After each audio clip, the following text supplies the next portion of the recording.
So Joe Biden has finally decided, or been coerced, into stepping down as a candidate for the upcoming US presidential elections. And realistically, this doesn't come as any surprise. Trump has almost guaranteed himself a victory in the upcoming elections, and it's quite clear from anyone with eyes and ears that Joe Biden's health has been deteriorating fairly rapidly. Now, this isn't to lay blame on him for that. However, it's fairly safe to say that Joe Biden was already showing signs of being physically and maybe mentally infirm before becoming president. So why did he get voted in the first place? Well, it's due to a fundamental underlying issue with the US political system, and it's also the same issue that plagues the UK political system. We recently had a general election, which is where we get to vote in the party that is going to govern the country for the next 4 years. And it was handed by a majority to the Labour Party, who are in effect the Democrat Party in roundabout terms. The alternative to the Labour Party is the party that have been in power for the last decade and more, who are the Conservative Party, who are traditionally speaking, although not so much these days, more the Republican end of the political spectrum. So why do we bounce from one terrible party to another, or one potentially slightly inept political candidate to another? Well, it's very, very simple. The system is rigged by these mainstream parties to ensure that they each get an alternating bite of the cherry. If you think of it as two car manufacturers, you've got General Motors and you've got Ford. Now, if General Motors and Ford are the only two car manufacturers that exist, then, providing you need transport, and we do need some form of elected government to run the country, if you need transport, then you have a choice. You either buy a Ford or you buy a car from General Motors. So lots of people will have a preconceived idea of what represents what and will go and buy the car which they think is going to be most suited to them. In many instances, however, someone might own a Ford for 5 years or 4 years or whatever and decide that actually they don't like it. Maybe it breaks down a lot. Maybe it's not very economical. Maybe they've got many other misgivings for this brand. So when it comes around to buying the next car, what are they going to do? Well, they're not going to buy another Ford, are they?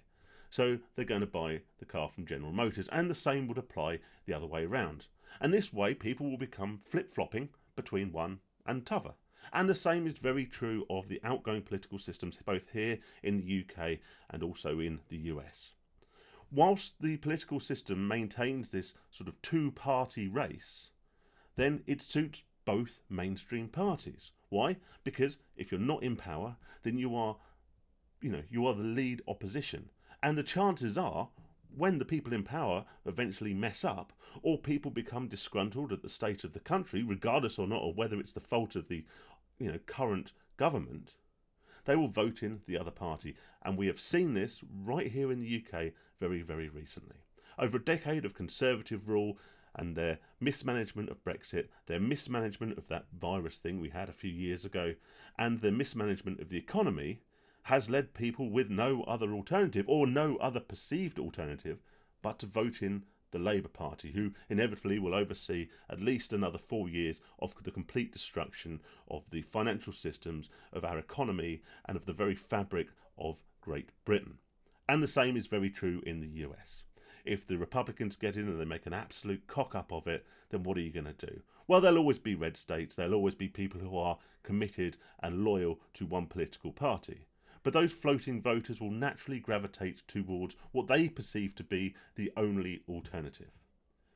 But what happens when a third party enters the fray? And we had this in the recent UK general election. We had a party called Reform UK.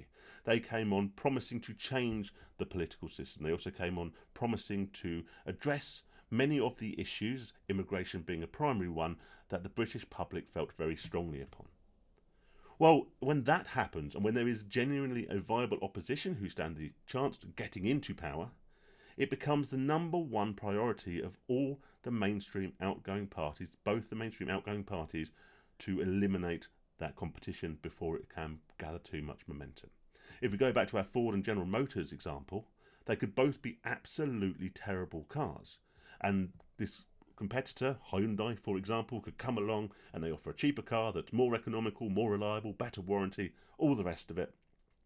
But their first priority, General Motors and Ford, will be to eliminate that competition. So they will go out there and they will say what they need to say, and they will do what they need to do to diminish that competition, to badmouth, to put down, and to eliminate that competition. And that's exactly what we see in politics.